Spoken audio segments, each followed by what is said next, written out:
रोहन खिड़की से बाहर देख रहा था। घर बड़ा था और शाम की धुंधली रोशनी में दरवानी परछाइयां बना रहा था। मैंने क्या कर दिया?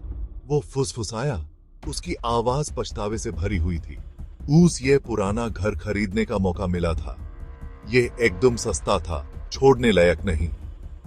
अब रोहन को डर था कि वो एक बुरे सपने में फंस गया है। हर एक चीज यूज जाने के लिए चिल्लाई। वो हमेशा से एक शक्की इंसान था। भूत, आत्मा और भुआतिया घर बेवकूफ किशोरों और दरवानी फिल्मों के लिए थे। अब पुराने घर की खामोशी में अकेले संदेह मन में रेंगने लगा। हवा भारी महसूस हुई, एक अनदेखी मौजूदगी के साथ घनी। इससे रूहान की रीढ़ की हड्डी में ठंडक दौड़ गई।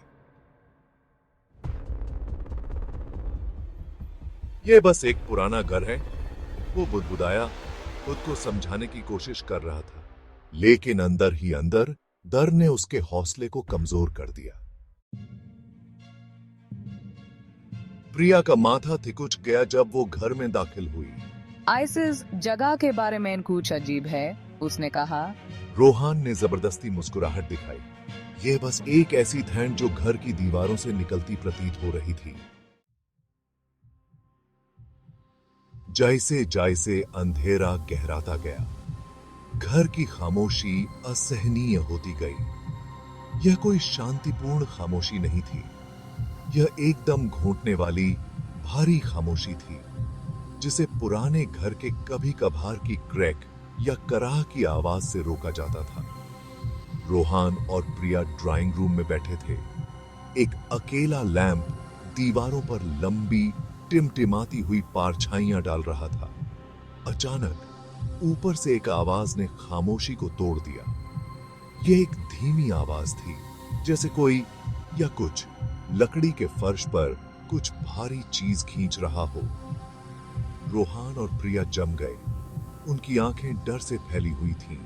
वो काया था? प्रिया फुसफुसाई, उसकी आवाज कांप रही थी। मुझे नहीं पता, उसने हांफते हुए कहा। उसकी आवाज मुश्किल से सुनाई दे रही थी। वो धीरे धीरे अपनी कुर्सी से उठा। उसकी नजर सीढ़ियों की ओर जाने वाले अंधेरे दालान पर टिकी हुई थी। उन्होंने यूज अटारी में पाया, पुराने धूल भरे फर्नीचर और फेंके हुए खिलौनों के ढेर के नीचे छिपा हुआ था एक छोटी चमड़े की बंधी हुई डायरी। उसके पन्ने उम्र के साथ पीले पड़ गए थे। कांपते हाथों से रोहन ने डायरी खोली और पढ़ना शुरू किया। एक मकड़ी के जाले जैसे लेखन में लिखे गए शब्द उस पर कूद पड़े। डायरी आन्या नाम की एक युवती की थी। वह एक सदी पहले इस घर में रहती थी। जैसे ही रोहन ने पढ़ा, उसने अपनी रीढ़ की हड्डी में एक ठंडी सी दहशत महसूस की। आन्या के शब्दों ने घर और उसके अंधेरे इतिहास की एक भयानक तस्वीर पेश की। उसने अजीब आवाजों, ठंडे स्थानों और लगातार देखे जाने की भावना के बारे में लिखा था। प्रिया की सांस फूल गई जब रोहन ने एक विशेष रूप से डरावना अंश पढ़ा। आन्या ने एक छिपे हुए कमरे का वर्णन किया, जो अंधेरे और बुराई की जगह थी, जहां कुछ भयावह रहता था। रोहन का खून ठंडा पड़ गया। घबराहट ने रोहन को अपनी चपेट में ले लिया। उसे घर से बाहर निकलना था, प्रिया को सुरक्षित निकालना था। लेकिन जैसे ही वह उसे चेतावनी देने के लिए मुड़ा, उसकी नजर डायरी के पन्नों के भीतर छिपी एक छोटी चमकदार वस्तु पर पड़ी। सावधानी से उसने इसे बाहर निकाला। यह एक चाबी थी, छोटी और उम्र के साथ खराब हो गई थी। रोहन के सीने में उम्मीद की किरण जगी। क्या यह उस छिपे हुए कमरे की चाबी हो सकती है जिसके बारे में अन्या ने लिखा था? उसने प्रिया को चाबी दिखाई। उसकी आंखें एक बेताब उम्मीद से भरी हुई थीं। क्या हो अगर यह बाहर निकलने का रास्ता है? उन्हें उस छिपे हुए कमरे को खोजना था। जो भी रहस्य उसमें छिपे हुए थे, उनका सामना करना था। डायरी में आन्या के डरावने विस्तृत वर्णन द्वारा निर्देशित रोहन और प्रिया ने मास्टर बेडरूम में एक बड़े अलंकृत दर्पण के पीछे छिपे हुए कमरे की खोज की। जैसे ही वे सावधानी से प्रवेश करते गए, हवा डर की एक स्पष्ट भावना के साथ भारी होती गई। कमरा छोटा और धूल भरा था, केवल चांदनी की एक किरण से जगमगा रहा था।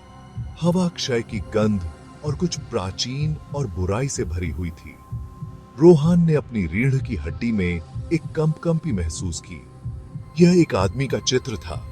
उसकी आंखें एक अप्राकृतिक तीव्रता से जल रही थीं। रोहन देखो। प्रिया की सांस फूल गई। उसकी आवाज डर से कांप रही थी। घबराहट ने रोहान को अपनी चपेट में ले लिया। उसने प्रिया का हाथ पकड़ा। तुम्हें यहां से निकालना होगा, उसने तात्कालिकता से फुसफुसाते हुए कहा।